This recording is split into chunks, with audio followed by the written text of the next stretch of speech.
व्यावसायिक बैंक और केंद्रीय बैंक दोनों ही देश की इकोनॉमी में बहुत इंपॉर्टेंट रोल प्ले करते हैं। व्यावसायिक बैंक लोगों के डेली पैसे को संभालते हैं, वही केंद्रीय बैंक पूरे देश की बैंकिंग सिस्टम को कंट्रोल करता है। वेलकम टू फ्रीक्वी एजुकेशन। मैं रश्मि परिहार आपके लिए क्लास 12th की इकोनॉमिक्स लेकर आई हूँ और इकोनॉमिक्स का ये हम थर्ड चैप्टर पढ़ रहे हैं। थर्ड चैप्टर जो हमारा है ये मुद्रा और बैंकिंग, तो इसका ये थर्ड टॉपिक है आज। तो व्यावसायिक बैंक और केंद्रीय बैंक, इन दोनों के व्यावसायिक बैंक क्या होते हैं, केंद्रीय बैंक क्या है, ये जानेंगे, इनके कार्यों को जानेंगे। व्यावसायिक बैंक, अब व्यावसायिक बैंक के बारे में हम कमर्शियल बैंक, इसके बारे में हम थोड़ा सा देखते हैं कि है क्या ये। वे बैंक जो जनता से जमा स्वीकार करते हैं और उन जमाओं को ऋण के रूप में देकर लाभ कमाते हैं, उन्हें व्यावसायिक बैंक कहा जाता है। अब आपको व्यावसायिक नाम से ही समझ में आ रहा होगा, है ना, कि व्यवसाय से रिलेटेड है कुछ। और बैंक का नाम तो हम सबने ही सुना है कि बैंक क्या होते हैं, जहाँ हम पैसे जमा करते हैं या फिर हमें जरूरत पड़ने पर बैंक हमें पैसे भी देता है, उधार देता है, ऋण के रूप में देता है ना। तो देखते हैं हम कि बैंक, वे बैंक जो जनता से जमा स्वीकार करते हैं, जो जनता से जमा लेते हैं, स्वीकार कर उन जमाओं को ऋण के रूप में देकर लाभ कमाते हैं। देखिए, जनता से ही लिया और जनता को ही दिया गया। हम जनता से लेते हैं, बैंक में जमा करवाते हैं और अगर जिसे जरूरत होती है तो उसको हम ऋण के रूप में उस पैसे को देते हैं। तो हम जनता से जमा स्वीकार करते हैं और जमाओं को हम क्या करते हैं, ऋण के रूप में प्रदान करते हैं। किसी को जो जरूरत है तो हम उसको ऋण के रूप में देते हैं और उन्हीं से हम लाभ कमाते हैं। तो ये है, तो बैंक क्या करती है कि एक तरह का व्यवसाय ही कहिए कि जनता से जमा स्वीकार करना, जनता से लेना और फिर उन जमाओं को ऋण के रूप में देकर उसी पैसे से लाभ कमाना। भाई हमने पैसे दिए, उसके बदले हमें क्या मिल रहा है, ऋण मिल रहा है। हमने उधार दिया था, उसके बदले हमें ब्याज मिल रही है, तो उसके रूप में ये क्या कहलाते हैं, व्यवसायिक बैंक कहलाते हैं। उदाहरण के लिए हम देखते हैं SBI है, PNB है, बैंक ऑफ बड़ौदा है, HDFC बैंक है और ICICI बैंक। तो ये सब व्यवसायिक बैंक है, ठीक है। तो ये सब कौन से हैं, व्यवसायिक बैंक। व्यावसायिक बैंक वे बैंक है जो लोगों से पैसा जमा करते हैं और जरूरतमंद व्यक्तियों या फिर संस्थाओं को ऋण देकर ब्याज के रूप में लाभ कमाते हैं। देखिए क्या करते हैं व्यावसायिक बैंक, जो लोग इनके पास पैसे अपने जमा करवाते हैं उनको तो ये देते ही है पैसे, ब्याज भी देते हैं उनको। और फिर अगर किसी जरूरतमंद व्यक्ति या फिर किसी संस्था को पैसे की जरूरत है तो उन संस्थाओं को या व्यक्तियों को ऋण के रूप में पैसे देते हैं और उससे लाभ कमाते हैं। इसके साथ ही ये बैंक धन का लेन देन, बिलों का भुगतान, cheque clearing, locker, online banking और विदेशी मुद्रा जैसी केंद्रीय कई सेवाएं प्रदान करते हैं। ये बैंक इसके अलावा क्या करते हैं, देखिए ये तो वहाँ पे जरूरतमंद व्यक्तियों को दिया और जमा किया और संस्थाओं को उनको ऋण के रूप में पाए।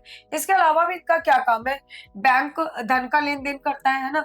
बैंक क्या करता है, धन का लेन देन करता है, बिलों का भुगतान करता है, जो बिल होते हैं उनको जमा करता है और उनका भुगतान करता है, चेक क्लियरिंग करता है, चेक क्लियर करता है, लॉकर प्रदान करता है। किसी को भाई गोल्ड रखना है तो वो भी इनके पास सुविधाएं लॉकर देते हैं जहाँ पे उनका गोल्ड सेफ रह सके, सेफ रख सके, और उनसे वो पैसे कमाते हैं, उस लॉकर के कुछ चार्ज करते हैं और वहाँ पे जो भी हमको अपना गोल्ड रखना है वो हम रख सकते हैं और वहाँ पे सेफ रहता है। ऑनलाइन बैंकिंग जो प्रक्रिया है वो भी, और विदेशी मुद्रा जैसी कई सेवाएं भी प्रदान करते हैं। विदेश से जो मुद्रा का एक्सचेंज होता है वो भी इनके द्वारा किया जाता है, इसलिए इन्हें व्यापार और आर्थिक गतिविधियों को चलाने वाली मुख्य संस्था माना जाता है।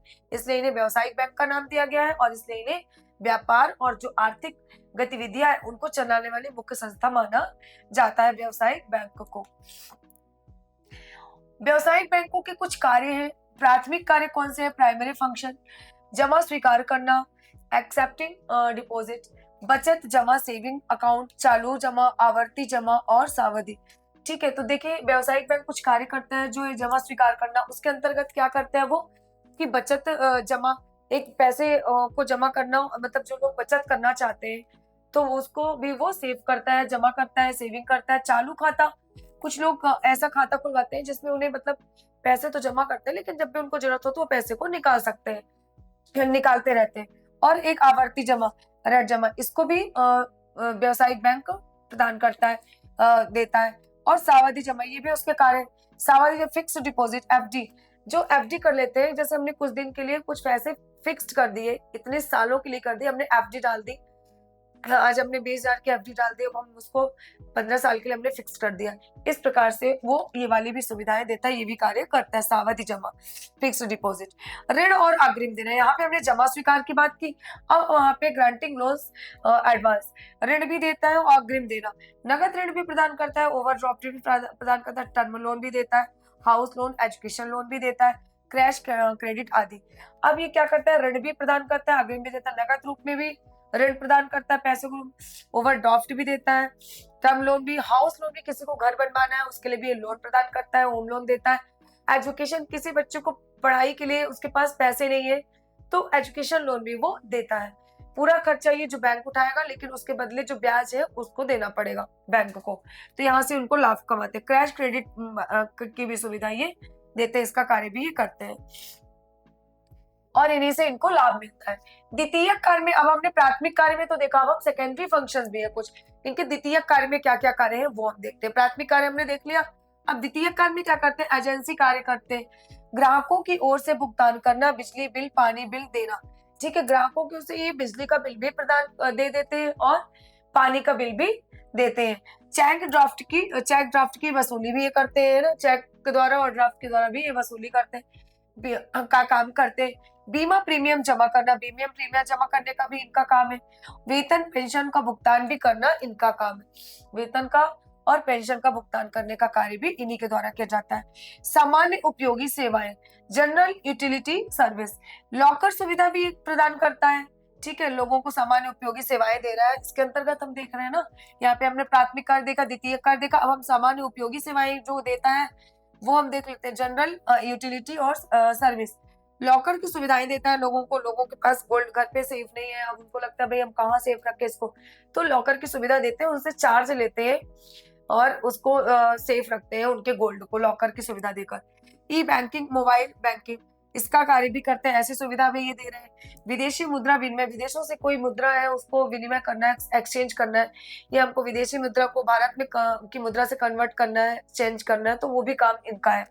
और ट्रांसफर सेवाएं, ट्रांसफर जैसी सेवाएं भी इनके द्वारा दी जाती है, नेफ्ट, आरटीजीएस और यूपीआई, है ना, कुछ यहाँ से ट्रांसफर करना है, दूसरे देश में भेजना है, तो वो भी सुविधाएं इनके द्वारा दी जाती हैं। अन्य महत्वपूर्ण कार्य भी कुछ है, अब तो हमने यहाँ पे प्राथमिक कार्य देख लिया, द्वितीय कार्य देख लिया और लोगों को जो सेवाएं देता है वो कार्य देख लिया। अब हम यहाँ पे देखते हैं कुछ अन्य महत्वपूर्ण भी कार्य है इनके। एक निवेश का कार्य करता है, इन्वेस्टमेंट का कार्य भी करता है, ये ग्राहकों की क्रेडिट योग्यता का आकलन भी करता है कि ग्राहकों की क्रेडिट योग्यता कितनी है, इसका आकलन भी ये करता है कि उनकी क्रेडिट में उनको कितना मतलब दिया जाए पैसे। आर्थिक विकास में भी ये योगदान करता है, हमारे देश की जो आर्थिक विकास है उसमें भी इसका योगदान रहता है।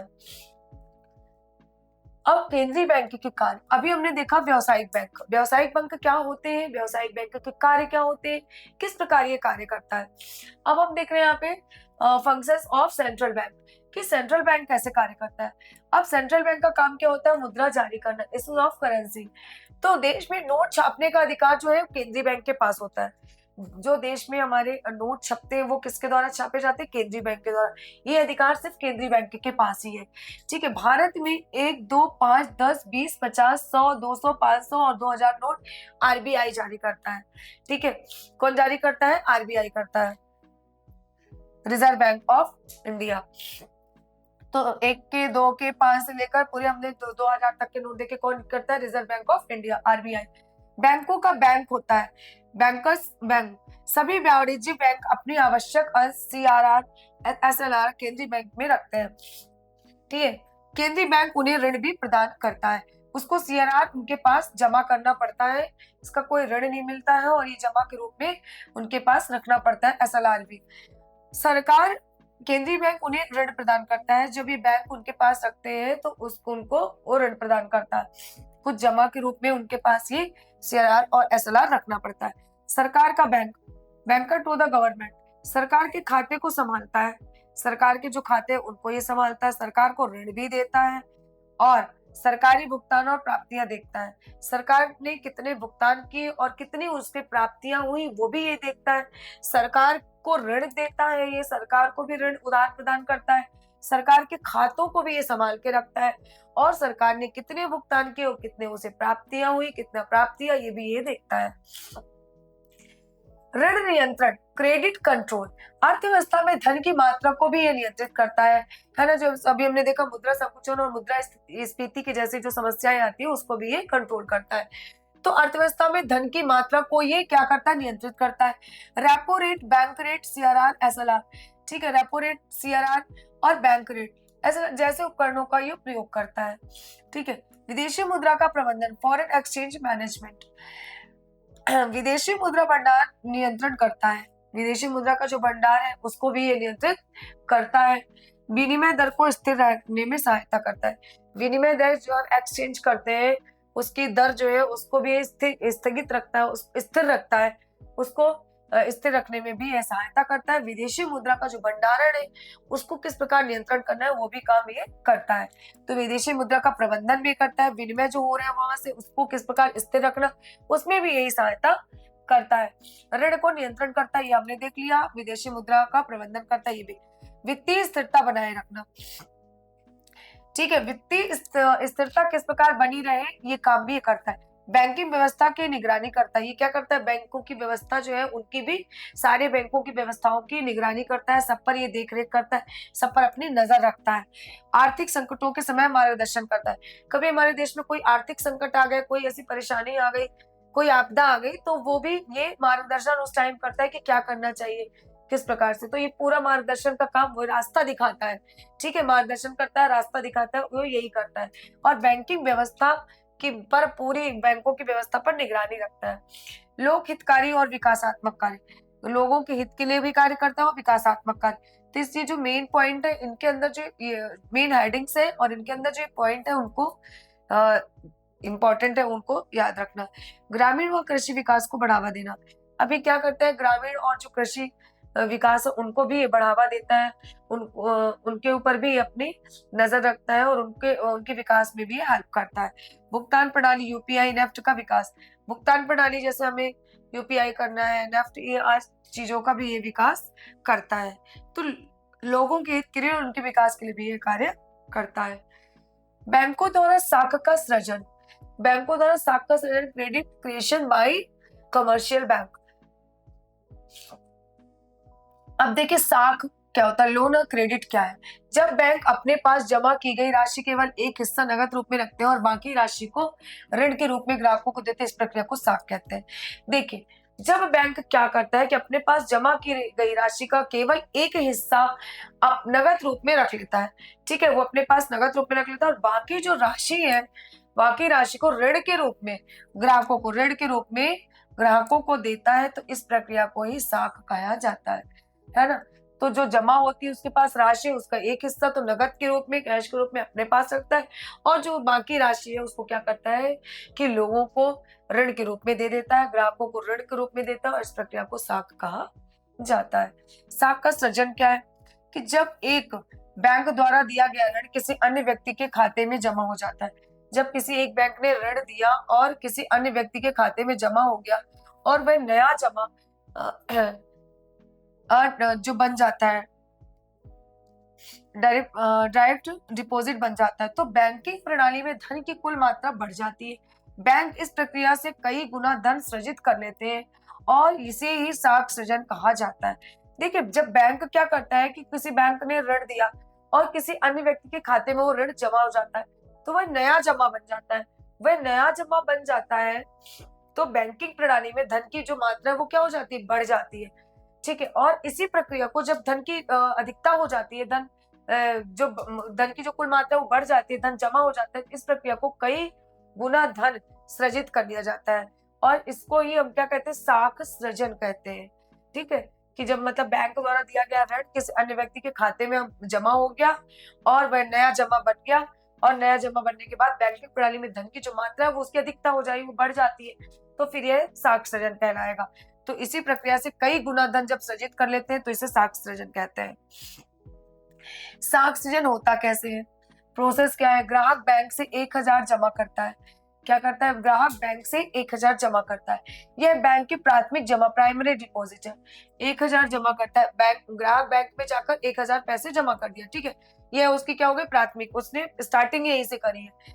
नगद आरक्षित अनुपात सीआरआर मान लेते हैं 20%। सीआरआर कितना है? 20%। बैंक 200 नगद के रूप में रखेगा और 800 ऋण दे सकता है। अब इसमें से क्या करेगा? 1000 जो उसने जमा किया, तो 200 तो वो नगद के रूप में रख लेगा, जो मैंने अभी आपको बताया साख सृजन कैसे होता है, और जो 800 रुपए है वो ऋण के रूप में दे देगा। ठीक है, वो 800 रुपए क्या होगा? ऋण में दे सकता है। यह जो 800 किसी दूसरे व्यक्ति के खाते में जमा हो जाएगा। 800 जो है वो क्या होगा? दूसरे व्यक्ति के खाते में जमा हो जाएगा, क्योंकि ये तो 200 रुपए उसने नगद के रूप में रख लिया। इससे नया जमा बनेगा। जो 800 रुपए दूसरे व्यक्ति के खाते में जमा, तो उससे क्या होगा? नया जमा बनेगा, डायरेक्ट डिपॉजिट। तो इस ये 800 रुपए कितना हो जाएगा? 800। अब बैंक फिर से इस 800 रुपए पर 20% रखकर बाकी को ऋण दे देगा। अब क्या करेगा? बैंक फिर से 20% इस पर रख लेगा और बाकी जो है राशि उसको ऋण दे देगा। अब 20% ऑफ 800 800, तो 20% of 800 is equal to 160 loan. तो कितना हुआ टोटल? फिर 640 बचा। यहाँ पे उसने क्या किया? 20% रख लिया, 20% रख लिया और बाकी को ऋण दे दिया, तो कितना बचा? 640। यह प्रक्रिया बार बार चलती रहती है और अंत में बैंकिंग प्रणाली कुछ जमा ऋण पहली जमा से कई गुना बना देती है ना? जो पहली जमा की गई थी, अब यहाँ पे देखिए उसने 1000 जमा किया था और उससे किस प्रकार से साख सृजन हो रहा है। तो बार बार चलती है और अंत में बैंकिंग प्रणाली जो है कुल जमा और ऋण पहली जमा से कई गुना क्या हो जाती है? बना देती है, ज्यादा बना देती है। कुल साख सृजन का सूत्र क्या है कि यदि प्रारंभिक जमा P नगद अनुपात सीआरआर R, तो साख गुणा क्रेडिट मल्टीप्लाई 1/R। उदाहरण के लिए CRR बराबर 20% बराबर 0.20, साख गुणक 1/0.20 इज इक्वल टू 5। मतलब अगर प्राथमिक जमा 1000 है तो कुल साख सृजन 1000 गुणे 5, तो 5000 हो गया। देखा आपने किस तरह से ये बढ़ रहा है ना, किस तरह से अधिक हो रहा है। कि अगर हमने प्राथमिक जमा किसी ने सबसे पहले 1000 रुपए जमा किया है, तो हमने देखा किस प्रकार से प्रोसेस हुई। ये 200 रुपए रख लिया गया और 800 रुपए ऋण के रूप में दे दिया गया, फिर उस पर 20% लगाकर फिर रख लिया गया और दे दिया गया, और उससे किस प्रकार साख का सृजन हो रहा है। 1000 में हमने इंटू कर दिया, गुणा कर दिया 5 का, तो कितना हो गया? 5000। तो इस प्रकार से साख सृजन हो रहा है। बैंकों द्वारा साख सृजन की आवश्यक शर्तें। बैंकिंग प्रणाली में सभी बैंक शामिल हो, नगद आरक्षित अनुपात स्थिर हो, जनता ऋण की मांग करे, जमा को नगद में नहीं बल्कि बैंक में रखे, केंद्रीय बैंक कई विशेष प्रतिबंध ना लगाए। देखिए साख बैंकों द्वारा साख सृजन की आवश्यक की शर्तें क्या है कि बैंकिंग प्रणाली में सभी बैंक शामिल हो। जो बैंकिंग प्रणाली है उसमें सभी बैंक को शामिल होना अनिवार्य है। दूसरा, नगद आरक्षित अनुपात स्थिर हो। जो नगद आरक्षित अनुपात है वो उसका अनुपात जो स्थिर हो, जैसे अभी हमने बोला 20% रखना है, तो उसका एक फिक्स अनुपात हो कि इसने ही परसेंट रखना है। और जनता ऋण की मांग करे, जनता भाई ऋण की क्या करे? मांग करे, तभी तो फायदा होगा। जब जनता मांग नहीं करेगी तो कहाँ से बढ़ेगा, साख सृजन कहाँ से होगा। जमा को नगद में नहीं बल्कि बैंक में ही रखे, जमा को नगद में नहीं बल्कि बैंक में ही रखना है। केंद्रीय बैंक कोई विशेष प्रतिबंध न लगाए। एक चीज और है कि केंद्रीय बैंक इस पर कोई प्रतिबंध ना लगाए, कोई अपना कंट्रोल ना करे। ये इसकी कुछ शर्तें थी। बैंक अपने पास रखी गई राशि से कहीं अधिक धन सृजित कर सकते हैं। इसमें निष्कर्ष क्या निकलता है कि बैंक के पास जो राशि रखी गई है उससे कहीं अधिक ज्यादा धन को वो सृजन कर सकते हैं, सृजित कर सकते हैं। वो ऐसा इसलिए कर पाते हैं क्योंकि जनता हर जमा को नगद में नहीं निकालती और बैंक ऋण देकर उसे नया जमा तैयार कर लेते हैं। देखिए हमेशा क्या होता है कि जनता जो है वो हर जमा को नगद में नहीं निकालती है और बैंक क्या करता है? फिर से ऋण लगा देता है, फिर से ऋण देकर एक नए जमा के रूप में तैयार कर देता है, और इसी को साख सृजन कहा जाता है। जब वो एक नया ऋण लगा देता है तो उससे और फायदा होता है उससे, और उससे साख का और सृजन होता है, तो ये साख सृजन कहलाएगा। क्योंकि जनता हर जमा को नगद में नहीं निकालती है और बैंक ऋण देकर उसे फिर से ऋण देता है और उससे तैयार करवा लेता है एक नया साख। तो साख सृजन से बैंकों को क्या होता है? बहुत फायदा होता है इसी से। ठीक है भाई, उसने जमा किया, फिर उसके ऊपर और इतने परसेंट हमने रख लिया और इतने परसेंट देकर फिर हमने और उस पर ऋण ले लिया, और इस प्रकार से फिर बैंकों को इसी में लाभ होता है और इसी से साख का सृजन बढ़ता जाता है। तो इस प्रकार से हमने यहाँ पे देखा कि व्यावसायिक बैंक और केंद्रीय बैंक क्या होते हैं, व्यावसायिक बैंक का क्या काम होता है और केंद्रीय बैंक का क्या काम होता है, दोनों अपनी अपनी भूमिका किस प्रकार से निभाते हैं। तो आज के टॉपिक हमारा यहीं पे एंड होता है। सरल शब्दों में कहें तो कमर्शियल बैंक हमारे डेली यूज के पैसे को संभालते हैं और केंद्रीय बैंक पूरे देश की बैंकिंग सिस्टम को कंट्रोल करके रखता है। ये दोनों ही मिलकर पूरे देश की इकोनॉमी को स्टेबल और स्मूथ बनाते हैं। तो आज का ये वीडियो आपको कैसा लगा? वीडियो अच्छा लगा है तो वीडियो को लाइक, शेयर एंड सब्सक्राइब जरूर करें। बने रहिए फ्यूपी एजुकेशन के साथ। मिलते हैं नेक्स्ट क्लास में। Thank you.